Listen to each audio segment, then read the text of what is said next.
Hello guys, আসসালামু আলাইকুম। কেমন আছেন আপনারা? আজকে অনেক ভালো আছেন।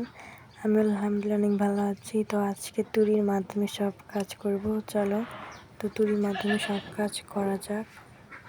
তো ফার্স্টে আমি ঘরটা ঝাড়ু দিয়ে নিব। তো দেখুন, এক তুলির মাধ্যমে আমার ঘরটা ঝাড়ু দেওয়া ডান, ঘর ঝাড়ু দেওয়া শেষ।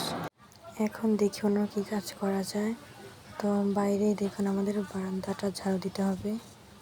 তো আমি এক তুড়ি দিয়ে দেখুন কীভাবে বারান্দাটা ছকছক করে ফেলেছে, আর এই পাশে ময়লা ছিল তাও সরিয়ে দিলাম এক তুড়ির মাধ্যমে।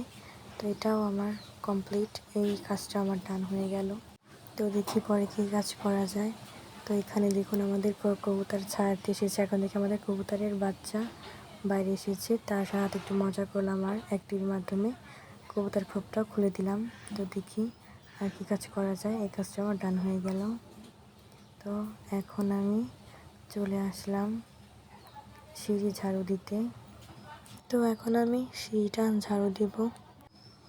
দেখেন আপনারা আমাদের সিঁড়িটা কত অপরিষ্কার হয়ে আছে। তো এখন আমি এটাকে পরিষ্কার করব। এক তুলির মাধ্যমে এটাকে আমি ঝাড়ু দিয়ে দিলাম। এই কাজটা আমার ডান হয়ে গেল। তো পরবর্তী কাজ কী করা যায়, দুইটা ঝাড়ু দেওয়া লাগবে।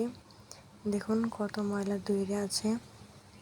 তো এখন আমি এক তুলির মাধ্যমেই দুইটাও ঝাড়ু দিয়ে দিলাম। তো দেখুন কত সুন্দর পরিষ্কার করে ফেলেছি দুইটা ঝাড়ু দিয়ে। তো এখন আমি অন্য একটি কাজ করব। তো এই কাজটা আমার ডান। অন্য একটি কাজ করার জন্য চল লেটস গো। এখন দেখো থালা বাসনটা এখন মাজতে হবে। তো দেখো আমি এক তুলির মাধ্যমেই থালা বাসনটি মেজে এসেছি এবং জল করে পানি এবং আইটা পানি বালতিতে পানি ফেলে আবার আইটা পানি রেখে দিয়েছি। তো আমার এই কাজটাও কমপ্লিট হয়ে গেল। তো সবাই ভালো থাকবেন। আল্লাহ হাফেজ।